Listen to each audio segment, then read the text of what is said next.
gonna if you want your Birkin. Oh, baby, you be lying your verses. From the PPC, it's very important to have clear expectations.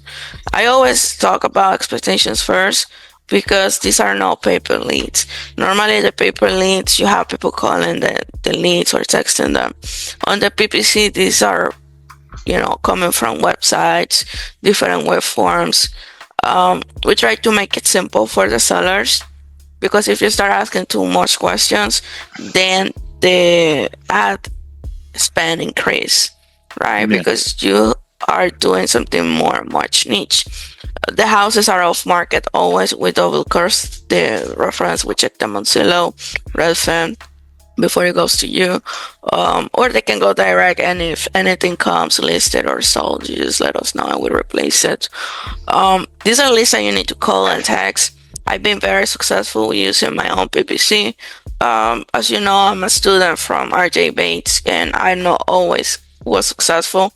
I've been in the industry serving others for the last 9 years now. This is gonna be my 9th year.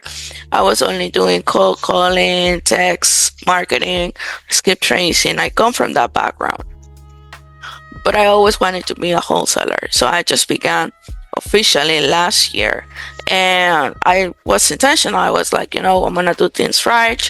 I'm gonna invest in my education. I just felt that RJ was gonna be the right source for me to learn what I was supposed to do. I had already invested money in mentorships like the Rhino Tribe. When I joined the RJ based mentorship, one of the things I noticed is paper lead is way too expensive. In some of the Yeah. markets, you have to pay almost $400 for the lead, and that's insane. Right. And what happens if you buy $2,000 in leads, and none of them really is willing to work with you, or probably they got a better offer? I wanted to be more strategies about my marketing because, first of all of the odds were against me. I have so much knowledge, I have so much resources. I'm gonna do something that works for me and adapt everything I'm learning on my own strategy. So I do cold calling, I do texting on niche type of leads like the county records, like foreclosure, pre-foreclosures, code violations. I also do my own PPC. I do work for other companies. I was like, it's insane. I was making offers and the client was like, you are the fifth offer I have on the table. So I'm like, how you're going to compete with against other 10 people at the same time? You need some leverage. You need some time to be able to. I remember that I knew how to do ads because like 10 years ago, I used to work for a marketing company that was working direct for Google. And I was like, I'm going to implement what I already know to my own marketing efforts. And I began to notice the volume of leads was way higher, cheaper. Imagine that instead of paying $200-300, you can pay $15 for a lead. And then you can do, instead of just 20 leads a month, you can do 100.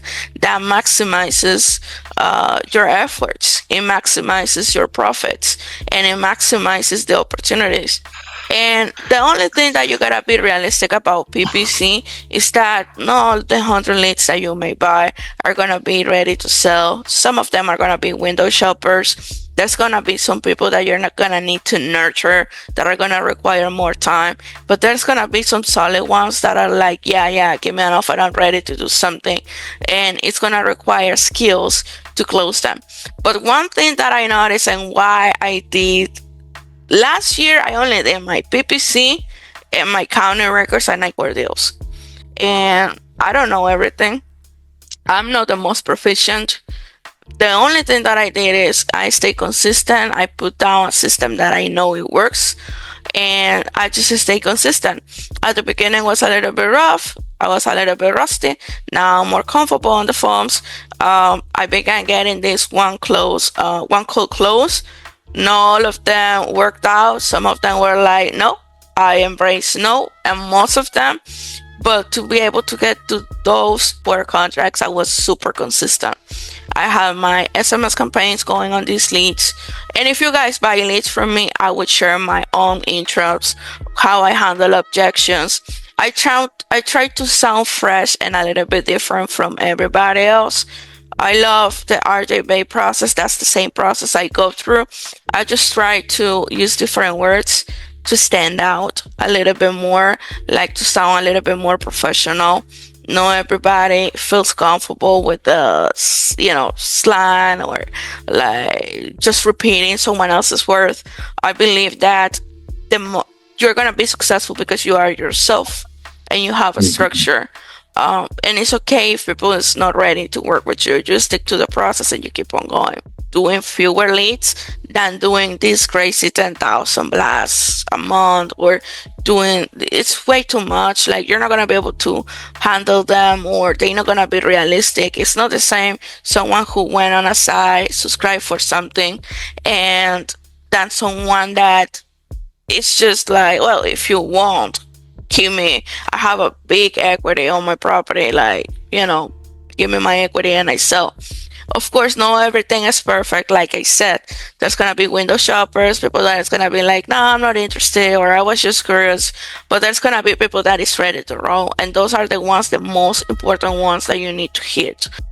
Another thing, I don't know if this has answered some of your questions, or are you guys understanding, catching up with me? Any comments, any concerns you may have right now based on what I said?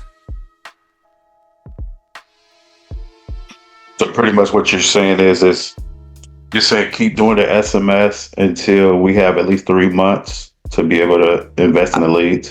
No, I would say quit doing the old bulk SMS campaigns you were doing, and do the SMS campaigns with the new drip campaigns on the leads you guys are gonna be buying only. Oh, I see. Because what is gonna happen is it's gonna cut your expenses a lot, for over even more than half. And number two, you're gonna have more consistency in the return and investment.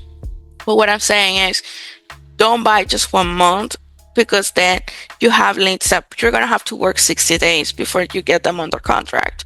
And then there's gonna be people that is gonna be more ready. But if you wanna see results in anything in business, you need to give that a shot for 60, 90 days. That way you are not scrolling around like, oh, I'm gonna try this month, this next month, and it's gonna give you the consistency you need. Also, about questions on the leads, I try to make it as simple as possible. If someone goes to a website that says get a cash offer today and they see the terms and conditions, I don't want to ask them too many questions, because I want you to be able to speak to that lead as soon as possible. And to reduce our costs, I keep it simple. So we replace leads whoever says it's a wrong number, because you know how it is. Sometimes people is like, oh, I want to see how much my parents' house is worth, or I want to see how much my landlord's house is worth. And then they like, no, wrong number. So those leads, I just replace them as long as you guys drop the link of the call to confirm it's a wrong number. Then anything else, it's on your skills. Like, for me personally, when someone says not interested, I'm like, yeah, I know this selling a house is a big decision, and I just continue having a conversation, because to me, on my experience, when someone says no one time and you respect them and you continue just delivering value, you may get that yes you're looking for. And if they say yes the second time, no, like next year, I just put them in a drip campaign for a long-term relationship builder. And if they say no at all, then I trash them, I market that, because even if they come from websites, from county records, even on the drip campaigns, and I can show you in a few minutes my own system, how I run it. Even if you buy leads that are incoming leads, and for some reason the seller decided to say stop, I don't touch that lead again. Ever. And if they come through the website again, then we approach them again. But unless they don't come again through the website again, I don't touch that lead. I respect them. I don't call them. I want nothing to do with them, because there's so much abundance of leads out there that you shouldn't be begging a seller, to sell their house. Like, there's enough motivation out there. the website has to have some words about that. Mm. We might call on them and all that kind of stuff. Oh You yeah, take yeah. care of all that, right? Yeah. The lead comes through the website and they see the terms and conditions, and that's why I'm saying that even though they come through a regulation website compliant, if they say stop, just don't talk to them Yeah, anymore. right, right. Do It a it I do the trigger like with the keywords. If they say stop, market that. That's gonna save you so much hassle and stress. right, Like, and also I wanna say something because you're doing text marketing and you don't want, probably you're not gonna want people knowing the LLC name. You can do something named I believe it's called doing business as. You can create a nickname for your LLC, and that way you can register it on Twilio. And when you send a text or the name with the name of the company, it can show doing business as whatever name you want to say instead of the LLC full name. That's something that I do. mm, Like, I'm compliant. I am doing everything required the regulations. I respect people. Like, I've had leads that are a little bit bipolar. Like, they say, just call me, I'm ready. And then they say, I'm no longer interested. I'm like, okay, have an amazing day. If you yeah, ever want to talk again, you can call me or text me. Let's right, say I don't argue with them because there's so much volume out there. You don't want to start arguing with people, really. That's right. gonna, it's True. gonna drop your energy. It's gonna make you feel weird. Like, you don't want to do that. Then we continue the conversation, and again, he's like, yes. So this is a lead that we're working on February 3rd. That came through on November 11th. Yeah, Makes sense. yes, So this is why it's important to work the leads the right way. And if you see some leads are like a stop, guess what? It's marked that we don't want to waste our time with them because we are after the ones that are saying yes right off the bat. right, And this is a lead we already convert, but for some reason, if you see offer rejected by Agent Marelli, we have all the details. If we consider this is not gonna work right now, we just put it in nurture and then we revisit the person. And this is how you work your leads properly. nice. So I would say that if you're gonna do cold calling too, you dedicate your time and efforts to county records. You can mix the county records with the PPC, and it's gonna save you time, money. I would say you pull county records. In Illinois, there's a lot of foreclosures going on right now. Also, in California, you're gonna find, depending on what markets you work, you're gonna find a lot of pre-foreclosures going on. Like, you just gotta be consistent with everything you do and be smarter. Don't do the bulk campaigns because really that's just gonna be money down the drain and you're gonna feel burned and stressed. Like, I've been Right. there, so I already know like how you're gonna feel. You mentioned that you can send the leads through webhooks, right? We use REI Sift. Um, is there any way that you can help us to plug that, or do we have to do that on our own? To plug what? You just need to To give us a web form. You just need Okay. to give us a web form and we're gonna submit the leads there. What counties are you guys working in California? Solano County, number one, and then a little bit of Sonoma and Alameda. No, those are good markets. Yeah, you can get Uh, enough volume. Yeah. we've been calling San Francisco as well. Yeah, San Francisco. Yeah. We have How's some. that going I on San live in San Francisco? Francisco. San Francisco is tough. It's tough. Too many competition. And the competition are not really wholesalers. A lot of times the investors themselves. Mhm. Like I found a guy in San Jose that he was like, I can hire you to do this for me.